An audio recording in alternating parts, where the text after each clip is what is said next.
Hello bachcho.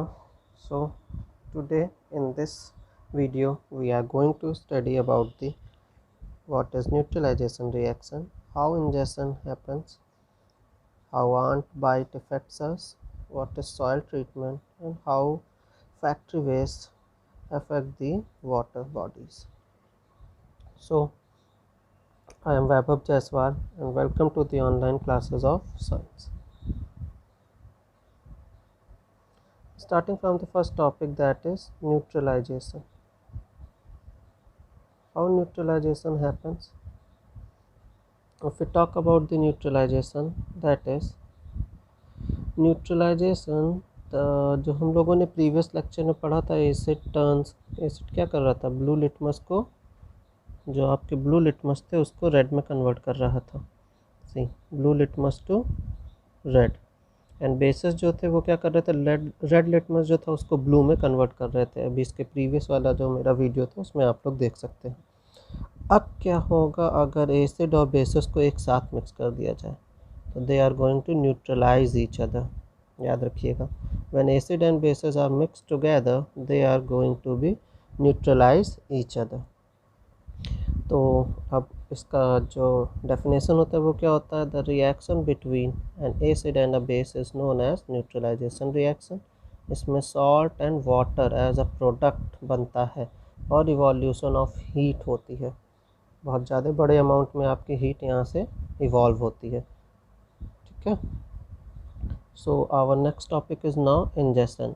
Ingestion तो आप समझ रहे होंगे वर्ड से ही, अगर हम कुछ खाना खाते हैं तो जो डाइजेस्ट नहीं हो पाता है हमारे स्टमक के द्वारा, या हम लोग डाइजेस्ट नहीं कर पाते हैं, उसको इंजेशन कहते हैं।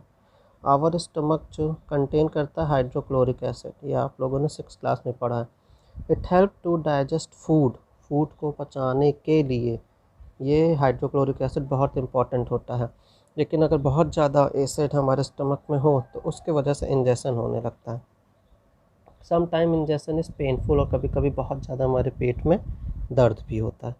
अब इस इंजेशन से रिलीफ पाने के लिए हम लोग जो चीज़ यूज़ करते हैं वो होती है एंटासिड, जैसे कि मिल्क ऑफ मैग्नीशिया एक तरीके का एंटासिड है, विच कंटेन्स मैग्नीशियम हाइड्रोक्साइड। और ये क्या काम करता है, ये न्यूट्रलाइज कर देता है एक्सेसिव एसिड जो कि हाइड्रोक्लोरिक एसिड हमारे स्टमक में प्रेजेंट था।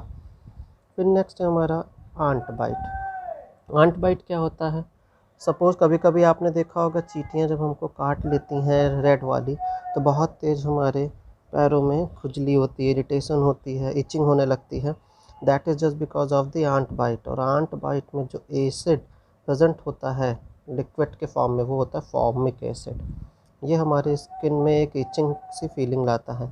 The effect of the acid, और इस एसिड के इफ़ेक्ट को हम न्यूट्रलाइज कर सकते हैं मॉइस्ट बेकिंग सोडा को रब करके, जिसको कि हम केमिकल जो उसको बोला जाता है बेकिंग सोडा को, वो है सोडियम हाइड्रोजन कार्बोनेट, या फिर कैलामाइन का भी यूज़ कर सकते हैं जो कि जिंक कार्बोनेट से बनता है। देन नेक्स्ट है हमारा सॉइल ट्रीटमेंट। सॉइल की ट्रीटमेंट कैसे हम लोग कर सकते हैं, सॉइल ट्रीटमेंट होता है अगर सॉइल में हम देखें कभी कभी बहुत ज़्यादा एसिडिटी उसकी बढ़ जाती है, या बेसिसिटी सॉइल की बहुत ज़्यादा बढ़ जाती है, तो उसको भी हम लोग ट्रीट कर सकते हैं।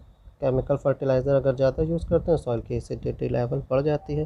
Plant do not grow well, ऐसी कंडीशन वो अच्छे से ग्रोथ नहीं करते हैं, टू मच एसिड हो या टू मच बेसिक हो, दोनों केसेस में। सो सॉइल को अगर बहुत ज़्यादा इट इज़ ट्रीटेड, सॉइल में एसिड बहुत ज़्यादा है तो उसको हम बेस से ट्रीट करेंगे, like quick lime that is calcium oxide, और स्लेक्ट लाइम कैल्शियम हाइड्रोक्साइड, चूना डाल सकते हैं अगर बहुत ज़्यादा एसिडिटी बढ़ जाता है तो। और अगर उसमें बेसिसिटी बढ़ गई है, बेसिक है, तो ऑर्गेनिक मैटर सब मिला देंगे। ऑर्गेनिक मैटर समझ ही रहे हैं, खाद इस टाइप की चीज़ें ऑर्गेनिक मैटर से बनी होती हैं, तो वो बेसिस तो क्या करेंगी, वो हमारे न्यूट्रलाइज कर देंगी basic nature of the soil को, क्योंकि वो एसिडिक होती हैं। Now next is our factory waste. Factory waste क्या है, the waste of many factories contains acid, they are allowed to flow into the water bodies, they kill fishes and other organism like, और वो water bodies में अगर direct acid जाएगा तो मछली और जो दूसरी चीज़ें होती हैं उनको मार डालेगा, इससे पहले कि उसको हम रिवर बॉडीज़ में छोड़ें, उसको न्यूट्रलाइज करना पड़ता है by the help of basic substance. Thank